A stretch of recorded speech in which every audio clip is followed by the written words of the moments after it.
envolvidos, não é? No estudo, para adquirirmos conhecimentos e praticá-los. Esse momento, Pai,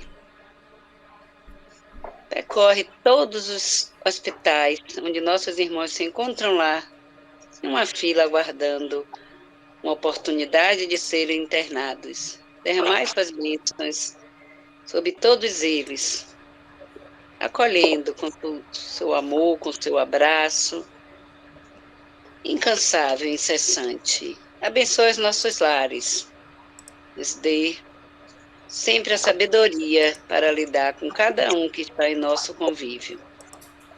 Derramai sobre a humanidade tão sedenta de seu amor. E socorre todos esses que hoje, por fraqueza, por falta de conhecimento, tiraram a sua própria vida. Que eles possam ser encaminhados para os locais onde são necessários o seu restabelecimento. Que a paz do Mestre Jesus nos abençoe e nos fortaleça hoje e sempre. Que assim seja. Assim seja. Uma jovem, gente, de 18 anos se jogou do viaduto da Federação. Um colega meu trabalha no Hospital Santa Amaro, presenciou. Não foi noticiado, que eu não vi. Eu acho que não vai ser. Então, essa jovem, né, seja... Bota o nome dela lá no zap para vibração depois. Depois você manda, né, lá para o nosso zap da equipe de vibração. O zap de 8 amigos. Eu Aí sei. eu repasso. O capítulo 21, Mediunidade no leito de morte. Como já dizíamos, né? André Luiz saiu de um centro espírita. O livro todo estuda a mediunidade, né? Estuda os domínios da mediunidade, onde a mediunidade atua. Ele sai de um centro espírita, do capítulo 19 até este, ele vai explicar para nós que a mediunidade está presente dentro do lar. Uma coisa bem clara isso, não é só dentro da casa espírita. Então, dentro do lar, a mediunidade está presente até no leito de morte. Vamos lá. Na noite seguinte, voltamos ao lar de Amésia, com o objetivo particular de socorrer-lhe a mãezinha doente. Dona Elisa piorara. Encontramo-la agitada, a desligar-se do corpo físico. O médico da família examinava-lhe o quadro orgânico, evidenciando preocupação e desalento. O estetoscópio dava-lhe a conhecer a posição difícil do coração exausto.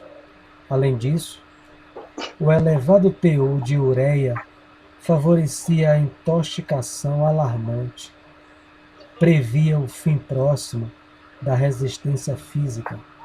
Entretanto, o delírio da enferma desnorteava-o. Dona Elisa via-se presa de estranha perturbação mental. Superexcitada, aflita, declarava-se perseguida por um homem que se propunha a abatê-la a tiros. Clamava pelo filho desde muito na vida espiritual e dizia ver serpentes e aranhas ao pé do leito. Ao pé do leito.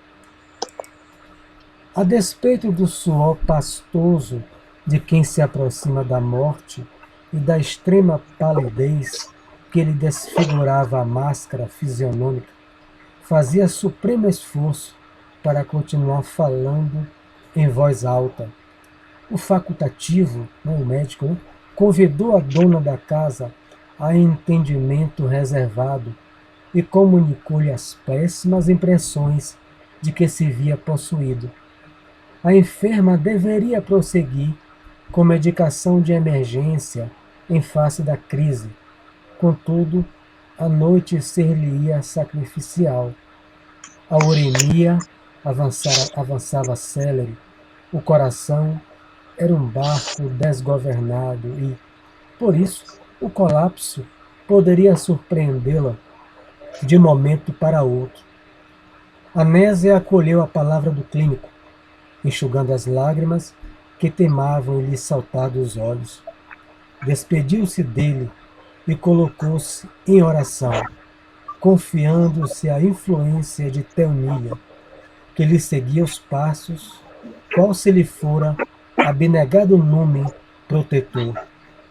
Sem conseguir explicar a si mesma a serenidade balsâmica que lhe tomou gradativamente a alma, aquietou-se entre a fé e a paciência, na certeza de que não lhe faltaria o amparo do plano superior. Longe de perceber a ternura de que era objeto, por parte da devotada amiga, recebia-lhes os apelos confortadores em forma de sublimes pensamentos de esperança e de paz. Demorou-se na contemplação da anciã, que pedia socorro em voz arrastadiça, e fitou-lhe os olhos desmesuradamente abertos, sem expressão. É um texto longo, mas é um texto só de abertura. Profunda piedade assenhoreou-lhe o carinho filial. Mãezinha, disse afetuosa, sente-se agora melhor? A interpelada tomou-lhe as mãos, como se fora uma criança medrosa, e sussurrou: minha filha, não estou melhor, porque o assassino me espreita. Não sei como escapar. Estou igualmente cercada de aranhas enormes. Que fazer para salvar-me? E em seguida, elevando o tom de voz, gritou com com lamentosa inflexão: ai, as serpentes, as serpentes! Ameaçam-me da porta. Que será de mim? E escondia o rosto nas mãos descarnadas e debalde tentava erguer o corpo, movimentando a cabeça trêmula. Mãezinha, calme-se, rogava a filha comovida. Confiemos na providência. Jesus é o nosso amigo vigilante. Ferreira, fecha a porta aí, filha. É nosso amigo vigilante. Por que não esperar pela proteção dele? A senhora vai recuperar-se. Repare com atenção. Nosso quarto está em paz. Asserenava-se a enferma, de algum modo, com a desconfiança e o medo a se lhe estamparem nos olhos, e logo após, constrangendo a Nésia a inclinar-se, segredava-lhe aos ouvidos: sinto que o nosso Olímpio está conosco. Meu filho desceu do céu e veio buscar-me, não tenho dúvida. É meu filho, sim, meu filho. Vou fazer uma pausa. É longo o texto introdutório, mas tinha que fazer ele completo. Porque é uma narrativa muito comum na época, né? Hoje em dia, as pessoas não, quase todas, né? Não, entre aspas, não morrem em casa. Só morrem na UTI. Né?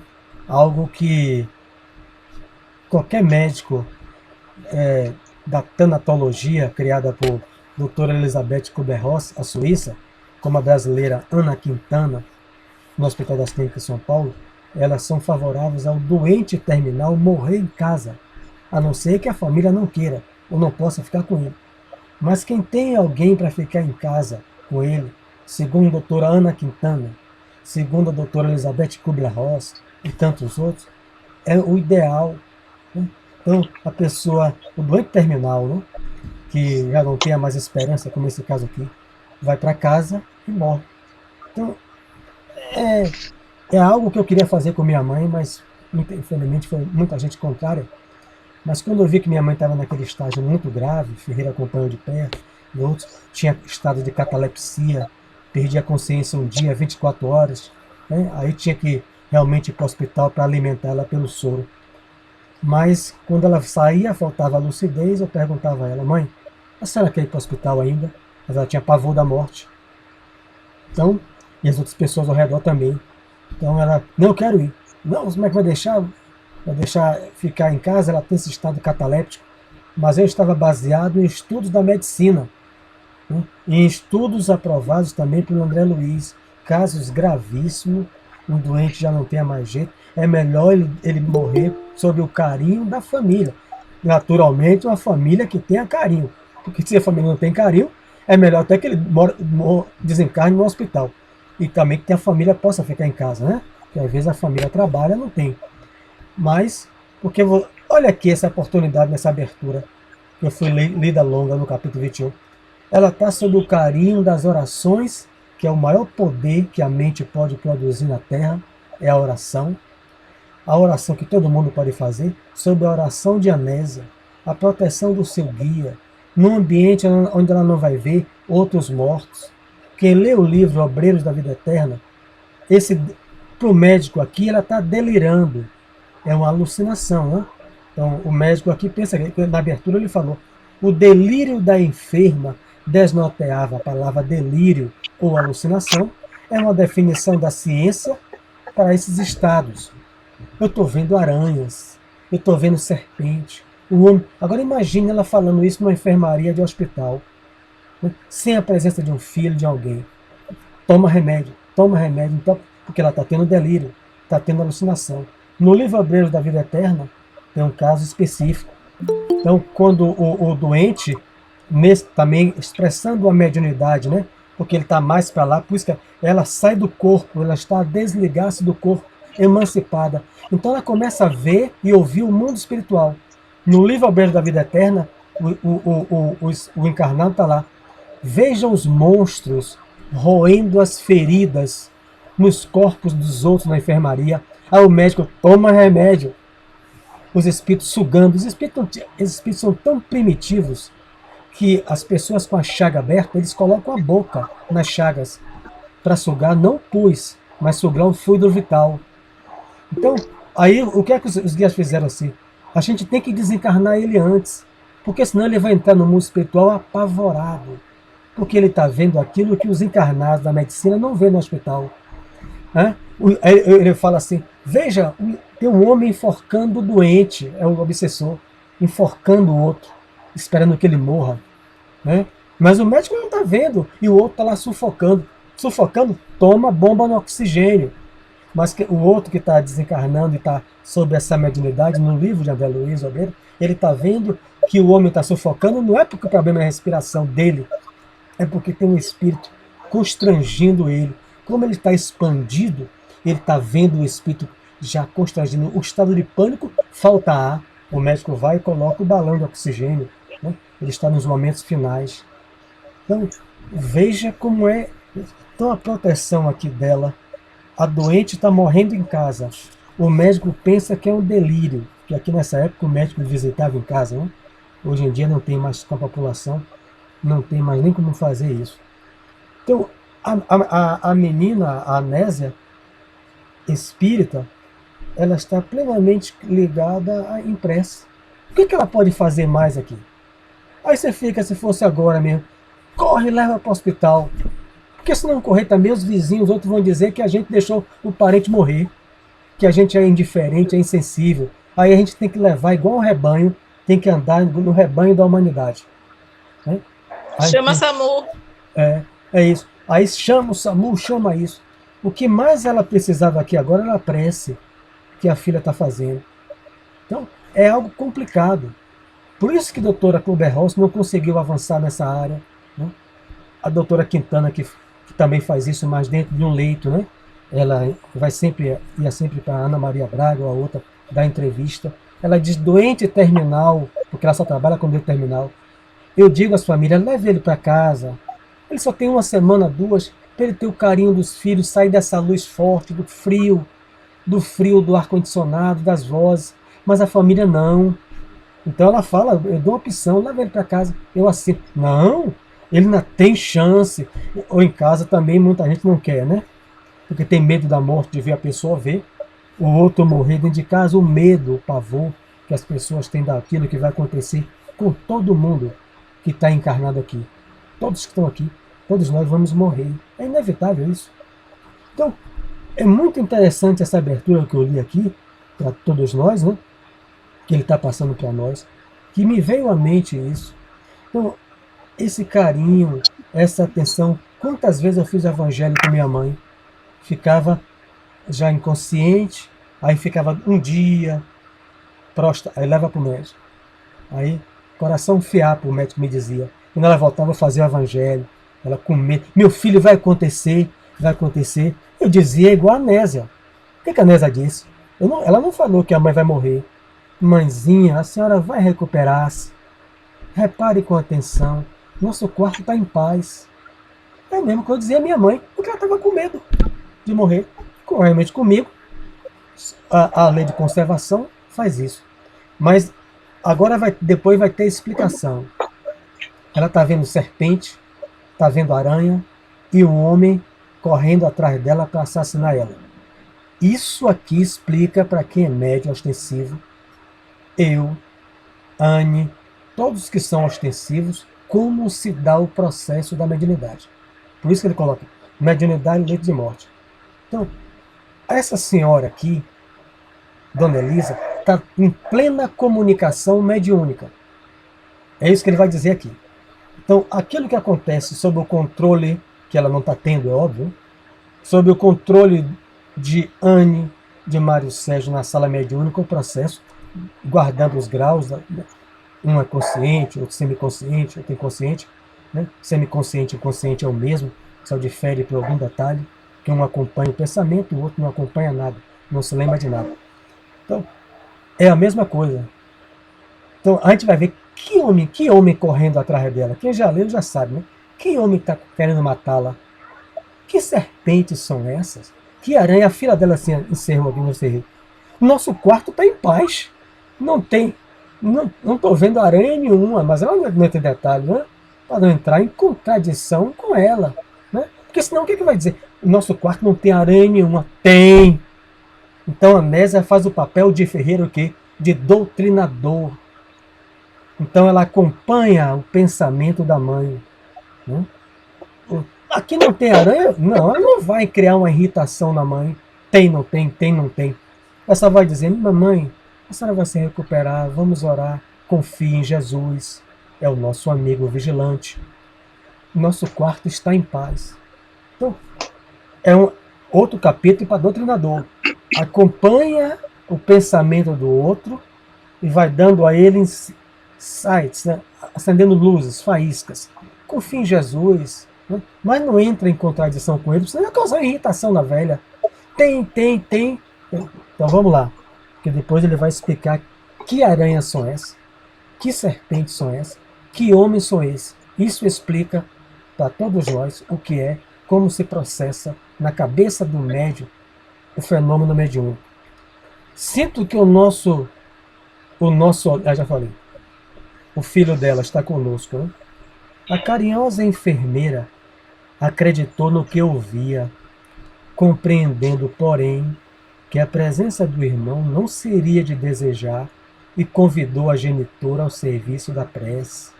Não seria melhor que se unissem ambas em prece, pedindo socorro celestial? Aí o conhecimento, José. Aí sim, ela disse que o irmão dela, filho dela, de Elisa, irmão de Anésia, que morreu assassinado alguns anos antes, está no quarto e veio buscar a mãe. É a mãe que está dizendo. Anésia é espírita. Então, mas ela não é vidente, não é audiente, não desenvolveu ainda, não eclodiu uma faculdade ostensiva, como ele já citou aqui, mas tem faculdades medianímicas, como todo mundo no planeta. Ora, não se assustou com isso. Se fosse outra pessoa, é o diabo. Porque meu irmão era bêbado, só vivia bêbado, alcoólatra, morreu assassinado num bar. Aquilo, se fosse alguém com raiva do irmão, né, já projetava uma energia ruim.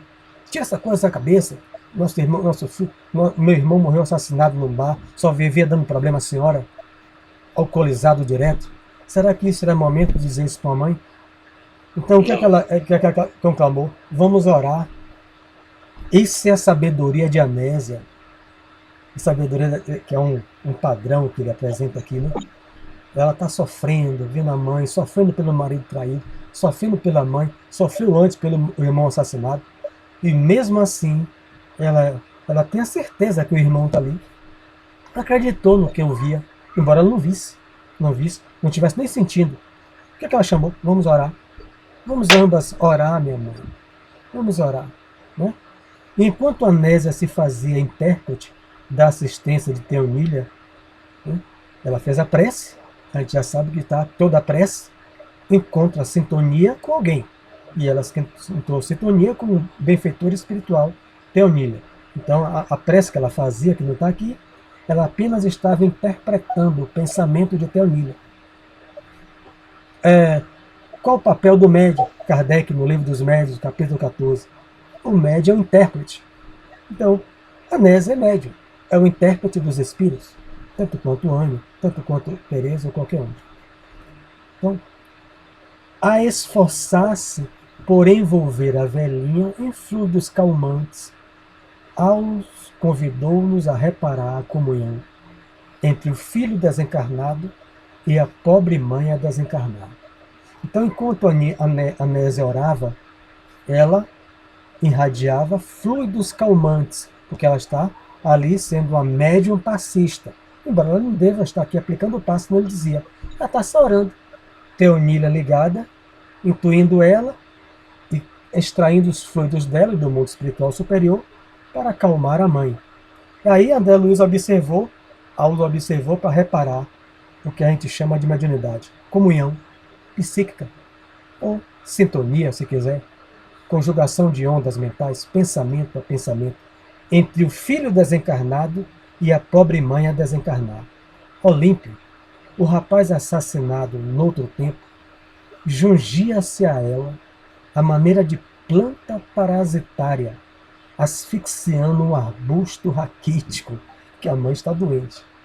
Então, o processo de enxertia psíquica, que André Luiz já utilizou esse termo, né, ou vai utilizar em outras páginas, é o mesmo, ou de comunhão, ou de sintonia, como a gente chama muito mais comum, sintonia, é o mesmo que se dá com Anne, quando ele já colocou. O médium, o espírito em aflição, se debruça sobre o médium, não entra no médium, se debruça sobre o médium como alguém se debruça na janela. Então, quando a gente vai dar comunicação no centro, sentado, e começa a sentir as irradiações do perispírito da entidade no nosso perispírito, na nossa aura, né?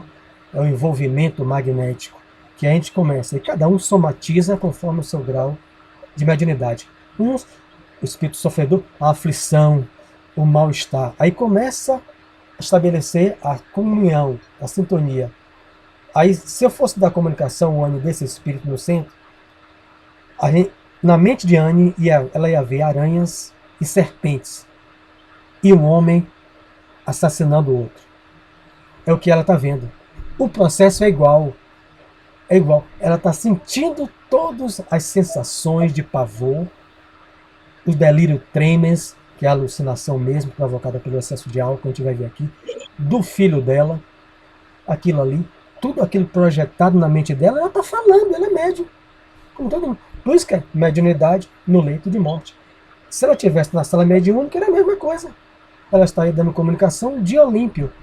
O processo é igual, cada um no seu grau, né? Eu falo igual, né? Porque todo mundo é igual ao outro. Né? O processo que se dá, que ele está aqui citando, jungia-se a ela, na mediúnica André Luiz fala, debruça-se sobre ela, sobre o médium. Quem é que não precisa se debruçar? A gente já estudou isso aqui também no capítulo. O guia espiritual na colônia projetou o pensamento em Celina ou em Eugênio, não me recordo, e da mediúnica ela deu comunicação. Mas é o guia que tem treinamento. Na colônia, projetou o pensamento da colônia para uma reunião mediúnica. O espírito sofredor não tem capacidade, mesmo com os outros. Então ele é trazido para o centro e se debruça sobre ele. Se debruça sobre e junge-se a nós. Não entra no corpo, mas há uma enxertia psíquica, uma comunhão, né? Uma sintonia de mente a mente, pensamento a pensamento. Nossa amiga explicou o assistente. Eu vou ler mais um trecho, que ele é os trechos explicativos e deixo para vocês falarem. Nossa amiga explicou o assistente.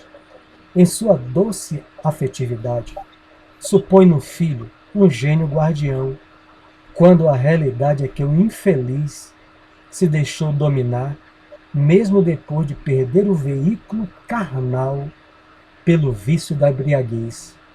Alcoólatra era o termo da época, né? Hoje é alcoolista, adicto, é tanto nome que cria, só não pode falar alcoólatra mais. Quem é palestrante sabe, porque isso é preconceito. Alcoólatra impenitente caiu ante o revólver de um companheiro tão desvairado quanto ele mesmo, numa noite de insônia. Desligado da carne e já intensamente minado pelo delírio tremens, aí tem a nota aqui da edição, que é delírio tremens, É um quadro patológico que surge após um longo tempo de consumo excessivo de álcool. Então, quem está vendo aranha? Tem aranha lá no quarto? Não. Mas existe. Na mente de Olímpio. Desde quando ele estava encarnado. Quem é médico deve acompanhar.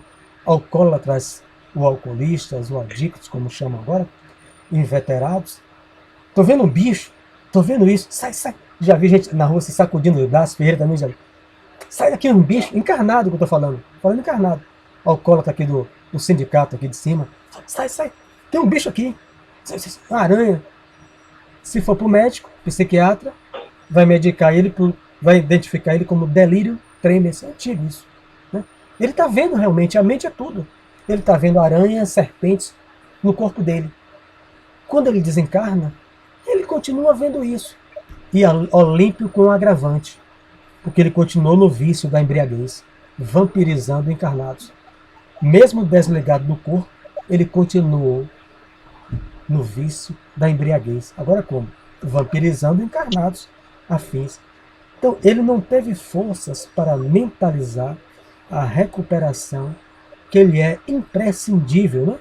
E prosseguir, em companhia daqueles que lhe pudessem facultar o prolongamento dos excessos em que se compraz. Ou seja, alcoólatra na terra, alcoólatra desencarnado.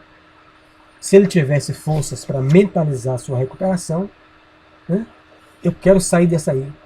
O problema é que se a pessoa está passando 10, 20 anos de álcool, a família dizendo para ele parar de beber, ele não quer parar, só a morte não modifica ninguém, com passe de mágica. Né? Ele continua do mesmo jeito. Pô. Então, é aquela pessoa que em Chico Xavier, a mulher que frequentava o centro há anos e levava o marido para tomar passe. 25 anos de alcoolismo, todos os dias. Tomava o passe e voltava para o mesmo álcool. Ela desencarna, 3 meses depois, de volta estava presente, ela pergunta a Chico, como é que anda meu marido, Chico? Ela é trabalhadora do centro de Chico. Ah, seu marido está muito bem. Ah, seu marido está ótimo. É mesmo? Ah, Chico, aquele jeitão dele. Aí quando foi no cafezinho, Divaldo chamou Chico, que Divaldo conhecia. Aquele homem bebia de domingo a domingo, Chico. Por anos. Como é que ele tá bem só depois de 2, 3 meses? Ele tá ótimo, meu filho. No bar? Onde é que ele tá? No bar. Toda vez que eu passo, ele tá no mesmo bar. Agora com muito desencarnado. Ele tá feliz no bar. Como ele foi 25 anos feliz dentro do bar. Você acha que eu vou dizer a ela sobre isso? O estudo que ela tem nessa casa daria para ela compreender. Mas é problema, a pessoa quer se enganar. Chico diz isso, a Divaldo em particular. Ela trabalha nessa casa, estuda nessa casa. Será que o estudo não daria para compreender que felicidade para o marido dela é bar, é álcool, é sexta-feira, sua linda? Felicidade é isso. A morte, 2, 3 meses, ela achava que o marido dela estava feliz em estar numa colônia espiritual onde não tem álcool, não tem carne, não tem sexo. Aí o estudo não valeu de nada. É uma pessoa querendo se enganar. Então isso aqui está com todo mundo aqui. Ó. Se vocês quiserem falar aí, meia hora, eu tomei muito tempo hoje. Ele vai entrar explicando mais, né? Vai explicar. Então a gente está vendo aqui um processo, quem quiser falar, pode dizer. Um processo comum à época, né? Onde as pessoas morriam em casa, né? O velório era em casa. Era, né? Quem os mais coisas que sabe? Velório em casa.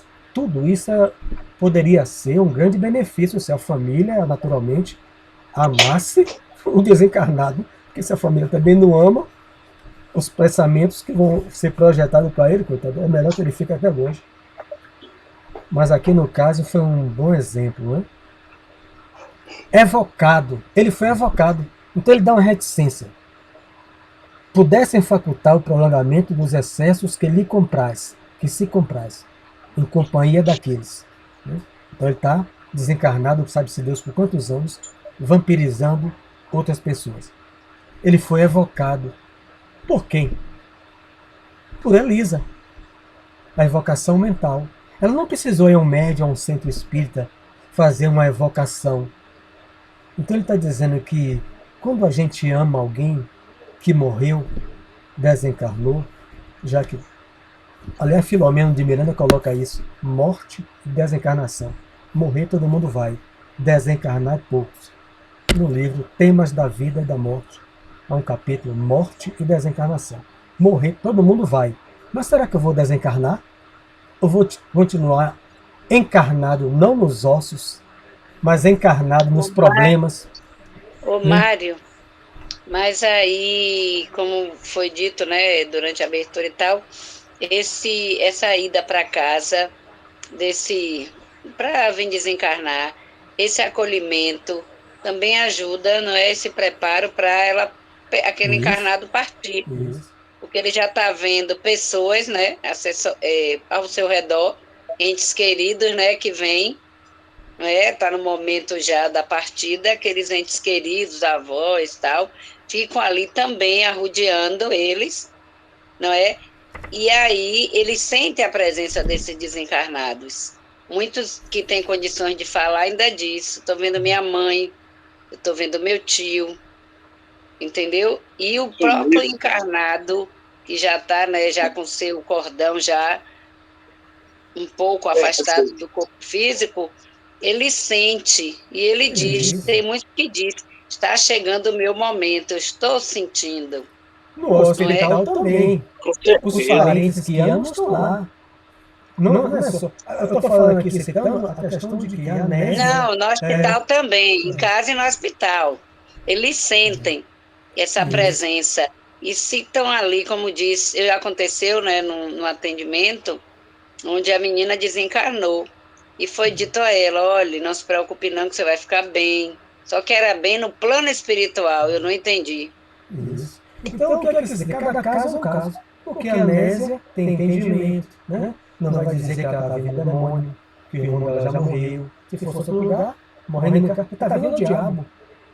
Se fosse a família que não acreditasse em nada, mas tivesse mágoa do irmão, causou dor na mãe dele, o que é muito comum, porque ele era alcoólatra, morreu assassinado no bairro. Imagina como era a vida dele. Então ele vai dizer: minha mãe, a senhora veio procurar a sua saúde, está procurando saber do nosso irmão, que ele só me deu desgosto. Vai ter família que vai dizer isso? Vai. Mas ele está trazendo aqui uma mulher que é padrão para a gente, de equilíbrio. Então ela não entrou em diálogo, não disse que não tinha aranha no quarto. Né? Ela, minha mãe, no quarto, vamos confiar em Jesus, minha mãe. Nosso quarto está em paz, confia em Jesus. Vamos orar. Pronto, vamos orar. Então ela está sendo uma médium de Teonília, a gente viu aqui. Teonília, que ela não está vendo, mas está andando lado a lado com ela, porque encontra nela o equilíbrio para ajudar a mãe dela a entrar no mundo espiritual melhor, né? Entrar com mais equilíbrio, porque essa mulher aqui também não tem muito equilíbrio. Não está vendo. Ela evocou o filho dela, aquele amor apego. E a gente, ninguém está condenando isso. Porque é natural que ainda muitas mães, quando um filho morre, é uma dor incrível. Mesmo sendo nós espíritas, você vê um filho morrer assassinado, como a gente infelizmente vê todo dia aí na televisão, o sofrimento dessas mães. Pô. Então ela evocou. Quantas mães não estão evocando seus filhos assassinados ou não, pelo pensamento e atraindo ele? Foi ela que atraiu. Ele não vivia dentro de casa, a gente vai ver aqui, se o tempo der hoje. Ele vivia no bar, mas de tanto ela pensar nele, ele voltava para dentro de casa. Entendeu? Evocado. É isso que eu ia falar. De... Se ela pensou nele nesse momento, é porque ela já vinha pensando, entendeu? Isso. Já vinha. Então, isso aí na hora do leito, né, dela, foi mais forte ainda. Porque, como diz, ela tá do lado de lá e do lado de cá.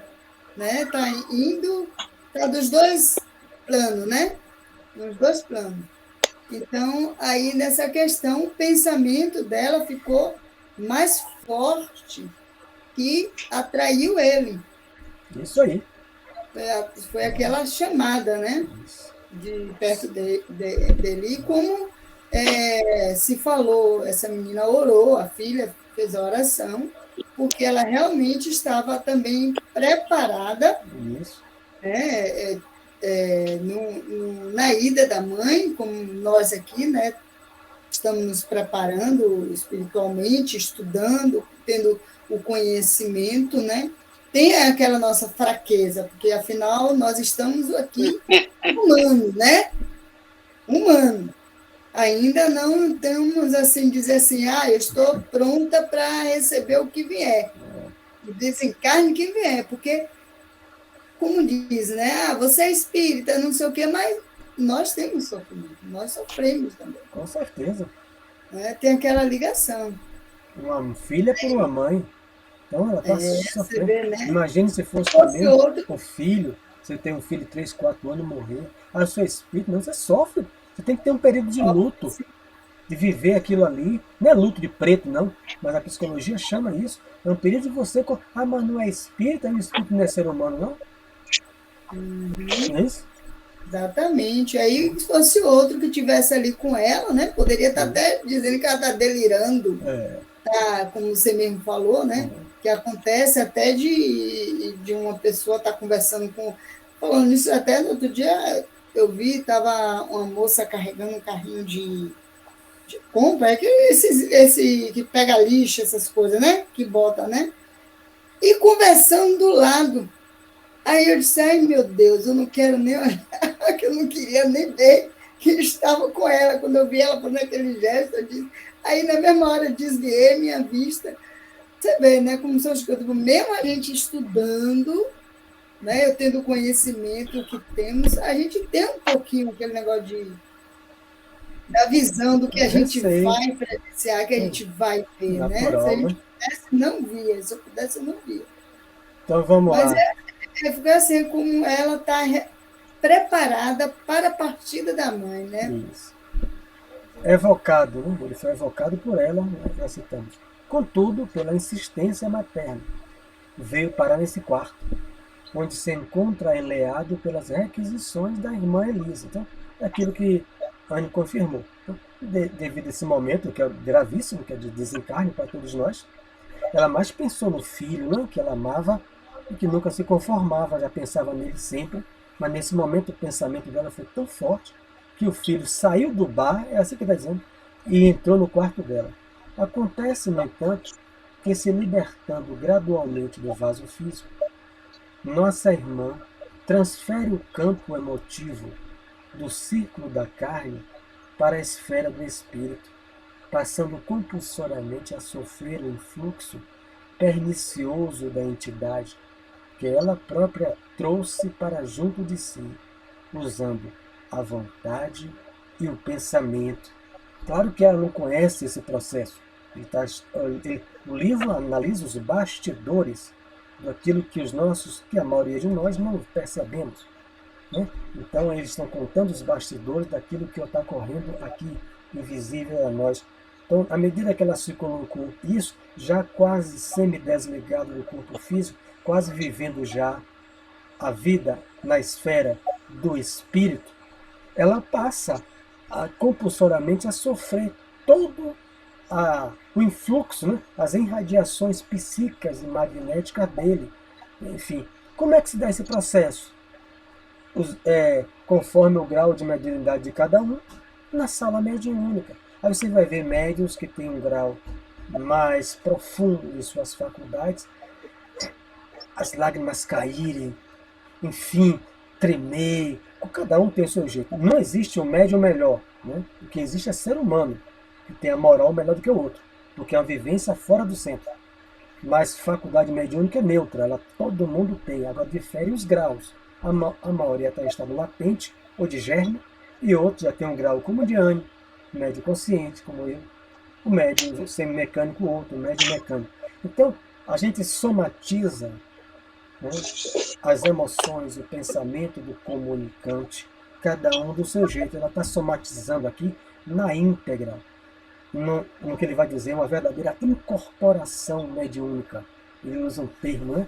Ele só usa muito esse termo, incorporação mediúnica, que o movimento espírita tenta se afastar dele, que não é o termo do candomblé, é um termo utilizado por Leon Denis no livro No Invisível, claro que em francês, na tradução está lá, porque é aquela chamada que Kardec chama na Gênesis, as situações que são verdadeiras possessões, que Kardec também negou, mas no Evangelho segundo o Espiritismo ele começa a utilizar o termo possessão. como está no Evangelho, e na Gênesis ele vai explicar, porque eles estão praticamente enxertados, não no corpo físico, mas na aura, perispírito a perispírito. Então ela somatiza tudo. O doutrinador, se estivesse no lado, tinha que acompanhar a mente dela, quando ela dissesse, não bata, é meu neto, batendo na porta. Então, se ela tivesse lá na coisa, nesse processo, se ela fosse saudável aqui, né, não estivesse morrendo, o doutrinador tem que acompanhar a mente dele. Vão me matar.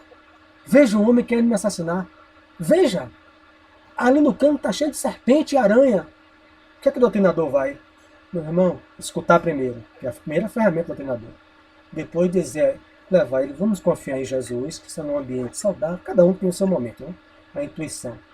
Mas não pode ficar discutindo com ele. Né? Não tá, não tá, tá, não tá, tá, não tá. Por que tá? Porque eu estou vendo aquilo que o Espírito está vendo. Minha mente foi anulada, a mente de Ana foi anulada. O Espírito está projetando o pensamento, o sentimento dele. E o médium, para ser um bom intérprete, tem que vazar aquilo que ele está recebendo. Naturalmente, não passando os excessos, os palavrões do gestual. Mas tem que passar. Isso aqui. A vontade e o pensamento, na posição que se colocam, são ambos, cadê? Assim, por força das circunstâncias, duas mentes sintonizadas na mesma faixa de expressões. Não existe comunicação mediúnica dentro da sala, ou fora dela, sem eu estar em 90.1, se o espírito for 90.1.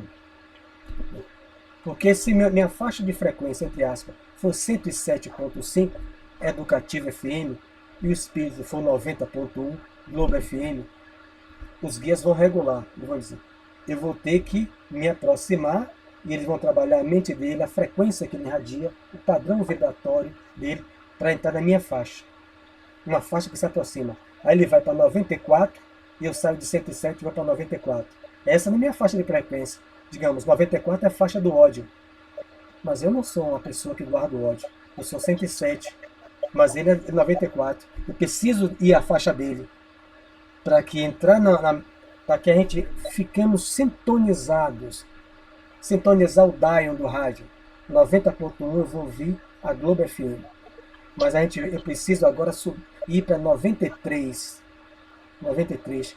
O guia faz nesse estado de emancipação e regula a dele e a minha para que eu vaze a comunicação. Para que a gente fique na mesma faixa. Terminou, eu volto para minha 107.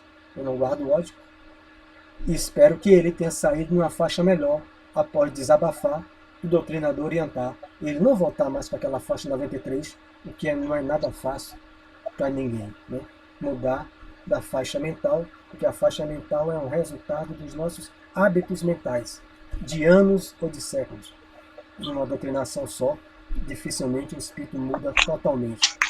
Então ele está dizendo o quê? Sintonizados na mesma faixa de impressões. Está explicando o que é mediunidade. Os bastidores. Porque, enfraquecida a qual se encontra, a enferma se submete facilmente ao domínio do rapaz, cujo pavor e cujo desequilíbrio se lhe transfundem na alma submissa e afetuosa. Ela está vendo e sentindo o que ele está sentindo e o que ele está vendo. Que é uma comunicação autêntica. Aí ele explica. Analisando o fenômeno, perguntei se a associação mãe-filho sob a nossa vista poderia ser comparada à incorporação mediúnica qual conhecemos, que já conhecemos nos capítulos anteriores, sem qualquer dúvida. Sem qualquer dúvida. Ela está em pleno processo de comunicação, mas isso acontece, não precisa estar no mediunidade leite de morte. Então, com um amigo ontem, com um amigo outro dia, né, a gente percebe isso. Então, como eu tive uma experiência essa semana, não vou ficar citando o nome aqui. Então, os desdobramentos para ir para mediúnico no dia anterior. Na madrugada, naquela região hostil, só de violência, pântanos, sob a atmosfera da Bahia, bem próximo. Zonas de furnas, facções, a gente é infiltrado, vários de nós, infiltrados, é um trabalho que existe no mundo espiritual, né? SNI, ditadura, né? Serviço Nacional de Investigação. No mundo espiritual existe o SNI, está no livro Mensageiros, que nós vamos estudar. Está lá, claro, não no formato da Terra, mas nós somos levados a contribuir, infiltrados, para desorganizar e combater organizações do mal. Palavras textuais do ministro Aniceto, sob missão do ministro Telésforo, a um centro espírita, que André Luiz não pôde participar porque era segredo. Mas nós, os trabalhadores espíritas, vamos desdobramento, por isso que muitos desses espíritos detestam a gente. E a gente vai treinado durante o sono para essas organizações que estão aí, ó, todas com os nomes da Terra. Então aqui é sem qualquer dúvida. Então quando eu falava com um amigo, eu fui para a mediúnica e o companheiro começou a falar sobre violência, o que não é o seu hábito, nunca foi, e eu senti a aproximação do espírito, a qual meia hora, uma hora antes eu tinha dormido meia hora, e eu voltei às mesmas regiões para estabelecer a comunhão psíquica, a sintonia da mesma faixa com os dois espíritos que eu iria dar comunicação. Ele foi falando sobre violência, eu parei, mas pedi para ele aliviar o carro e falei com ele: você está dando comunicação do espírito que está aqui. Antes de mim, você não é médium extensivo, não é? Não. Mas você é doutrinador. Mas você está em plena comunicação dos espíritos que estão aqui. Eles começaram a me envolver, já que ele extraía o fluido do amigo, que absorveu a mesma faixa dele, e aí o empolgou a falar só de crime, indo para a mediúnica, crime. Aí ele, pela experiência, ele se tocou. Faltou vigilância minha. Quando ele parou e fez uma prece e orou no carro, voltou ao seu estado normal e as comunicações se procederam. Veja como é importante o estudo e o aprendizado. Coisas novas acontecem todo dia. Quantos anos eu estou na mediúnica? Mais de 10 anos, bem mais. Então, aquilo, e o companheiro muito mais do que eu, é sutil, Tereza. É sutil. Na aproximação da vinculação das entidades que iam comigo, né, porque vieram meia hora antes para estabelecer mais sintonia, e no carro eles vieram junto, o companheiro, ao abrir a porta do carro, antes de abrir, ele começou a falar de violência. As mentes dos espíritos são só de violência e agressão. E ele captou. Então isso acontece com a humanidade inteira, não só no leito de morte. O estudo me deu o quê? Perceber e alertar, vigiai e orai. Aí, oramos, lá é o momento de quem quer que seja ver a comunicação. Aqui não é. Porque naquele estado que a gente ia, de uma fechada, o outro discute. Então veja, é uma incorporação mediúnica sem qualquer dúvida, confirmou o orientador. Elisa atraindo o filho num estado de passividade profunda, que ele sobrevém por motivo de natural desgaste nervoso, e sem experiência, veja a experiência que eu aprendi ontem, que lhe outorgue discernimento e defesa, não é isso? Por que esse assunto? Para o carro, vamos orar. Saiu da sintonia, companheiro aí. Então, o discernimento que o estudo permite, né? A experiência dos anos de prática, para a nossa defesa psíquica, assimila de modo espontâneo as correntes, ela não tem nada disso, né? Por isso que ela assimila de modo espontâneo as correntes mentais, retratando-lhe a desarmonia interior.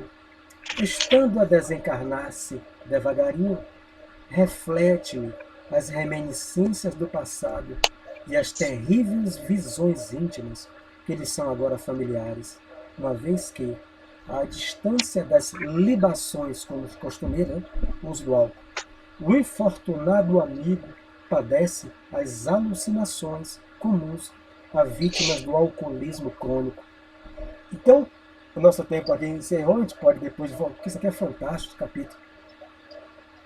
Aqui ele explica para mim, para a Anne, para os doutrinadores presentes, como se processa os bastidores de uma comunicação mediúnica. Anne, repito, não vou ler mais, mas marque aí. Anne dando comunicação de Olímpio. Olímpio tem anos que bebeu na terra, morreu assassinado e vampirizava os outros quando desencarnado em busca do algo. Quando ele chega sob forte delírio tremens, ele vê serpentes, ele vê aranhas, ele está na mente dele, o pavor, a cena se repete do assassinato que ele sofreu. É isso que ele está projetando na mente. Então Anne se concentra, ele começa aquela profusão de pensamentos, e Anne respirando, e os guias sintonizando a faixa. Aí Anne chega lá, vou morrer, me perseguem, vão me matar, me tire daqui. Eu preciso de uma dose, eu preciso me acalmar, alguém me dá uma dose de álcool, de pinga, o que for. Socorro! Aí o doutrinador fica, estou vendo aranhas, veja ali no canto, aranhas em cima de mim, é uma cobra. O doutrinador está orando, sintonia, orando, o cidadão fazendo a catarse. Ele está em oração, contribuindo com o seu fluido magnético. Ele já compreendeu, um alcoólatra que morreu assassinado. Claro que não é fácil assim, né? Mas estou dizendo, um alcoólatra que morreu assassinado. Meu irmão, né?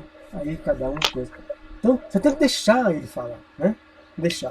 Não entrar em um litígio contra ele. Dizer que não tem, que não está nisso. Se não tem ninguém aqui atrás, não tem realmente um assassino atrás, porque não tem aqui um assassino atrás dele.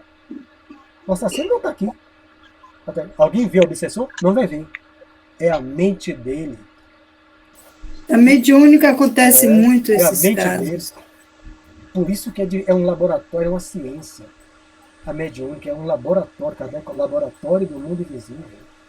É uma ciência que requer estudo. Porque ninguém entra no laboratório sem estudo. Estuda. Cada caso é um caso. Ele está citando só um caso. Mas aqui vem outros casos. O obsessor podia estar junto com ele. O assassino junto com ele. Mas aqui não está. Então aqui tudo é a mente dele. O doutrinador tem que se virar nos 30. Sem a intuição do doutrinador, ele fica perdido.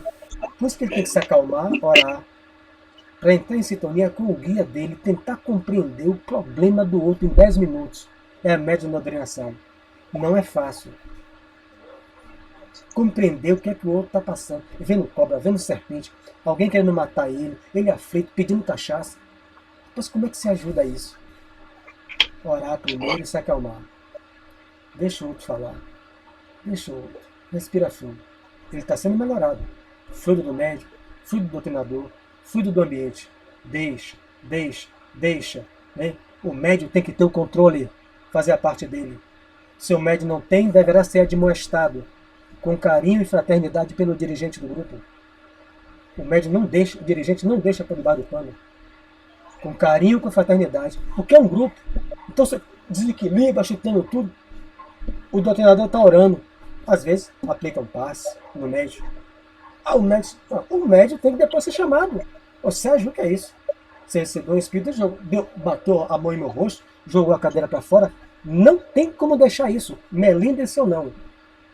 Você tem que falar. Eu sou médium. Eu digo a Ferreira, na hora que eu fizer esses acessos, você me chama. Mas é no meio de todo mundo.